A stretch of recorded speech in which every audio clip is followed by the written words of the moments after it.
En este análisis biomecánico de la marcha evaluaremos a Sheila, que es una estudiante de fisioterapia de cuarto semestre, en donde vamos a evaluar los planos posterior, lateral y frontal con el objetivo de observar detalladamente la alineación de sus segmentos corporales durante la locomoción, identificando las compensaciones mecánicas y asimétricas musculares que afectan la economía y la eficiencia de sus movimientos. E iniciaremos con hallazgos en evaluación de vista posterior. Cadera en vista posterior. Observamos una simetría marcada entre ambos hemicuerpos.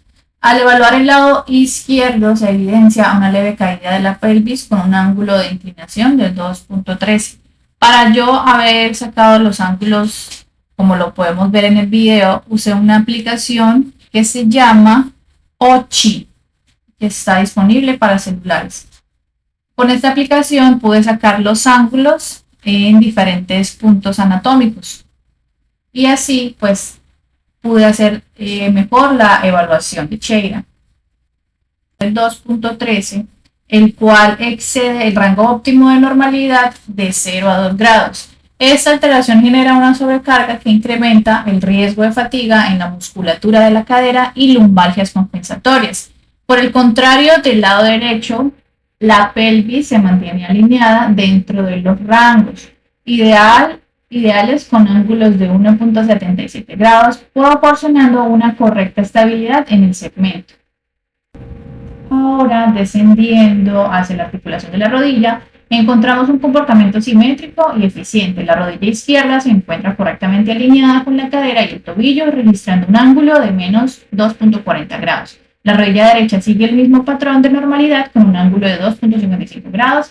Ambas articulaciones se sitúan dentro del intervalo estándar, garantizando una buena transferencia de cargas y limitando el riesgo de trastornos musculoesqueléticos. Finalmente, en el complejo tobillo-pie detectamos un hallazgo clínico significativo. El miembro inferior izquierdo muestra una alteración en la dinámica del retropié, caracterizada por una pronación excediendo el límite fisiológico. En contraste, el pie derecho muestra un comportamiento neutro excelente con una alineación recta, manteniéndose en una posición ideal para una propulsión eficiente.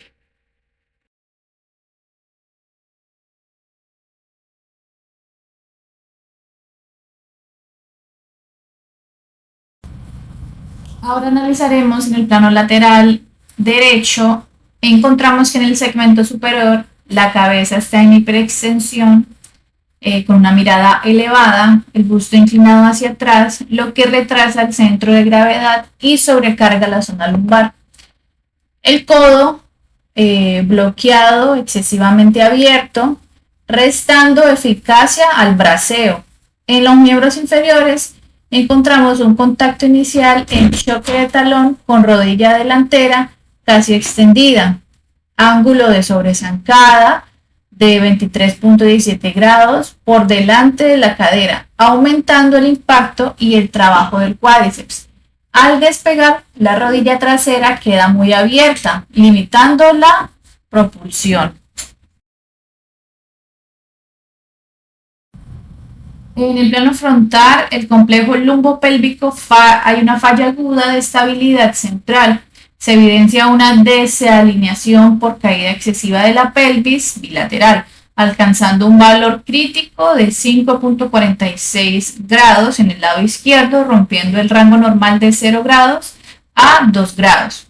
En apoyos distales hay un colapso medial. En los apoyos distales hay un colapso medial bilateral, tanto el pie izquierdo como el derecho entran en pronación excesiva, que sería el retropié hacia adentro, durante el apoyo medio y final, deformando la cadena cinética de forma descendente para buscar soporte. En el plano lateral izquierdo, en el tren superior, se repiten los patrones. La posición de la cabeza mantiene el ángulo de 9 grados de hiperextensión cervical y la alineación del busto registra un ángulo de menos 2 grados de inclinación posterior, perpetuando la sobrecarga lumbar. Asimismo, el brazo izquierdo confirma un codo excesivamente abierto con 150 grados, traduciéndose en pérdida de eficiencia propulsiva. El ángulo de la rodilla delantera al contacto es de 154 grados, una extensión adecuada para la transición del apoyo. La rodilla trasera alcanza los 166.16 grados, encontrándose significativamente abierta respecto a los valores de referencia, lo que limita la potencia de despegue. A diferencia del lado derecho, el contacto inicial se produce con un apoyo de medio pie muy por delante de la línea de gravedad de la cadera. Esto fuerza el tobillo a una dorsiflexión extrema y somete a las estructuras estabilizadoras a un alto estrés para absorber el impacto. Y por último, hacemos un análisis detallado de estas imágenes de la cartelera, que es de la pisada, miembro inferior derecho y ángulo de progresión. Al observar el registro de la pisada derecha, identificamos un ángulo de progresión de 2.49 grados. Clínicamente este valor se encuentra dentro de los parámetros fisiológicos normales, lo que indica una alineación neutra excelente. El pie mantiene su eje longitudinal paralelo a la línea media de progresión, asegurando una adecuada distribución de la carga desde el choque de talón hasta el despegue, lo que optimiza la eficiencia de la palanca plantar en este lado.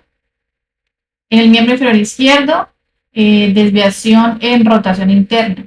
Por el contrario, el análisis del miembro inferior izquierdo arroja el hallazgo más significativo de la pisada, registrando un ángulo negativo de 3.50 grados. Esta variación numérica constata una desviación en rotación interna e inversión del pie con respecto a la línea de progresión de la marcha.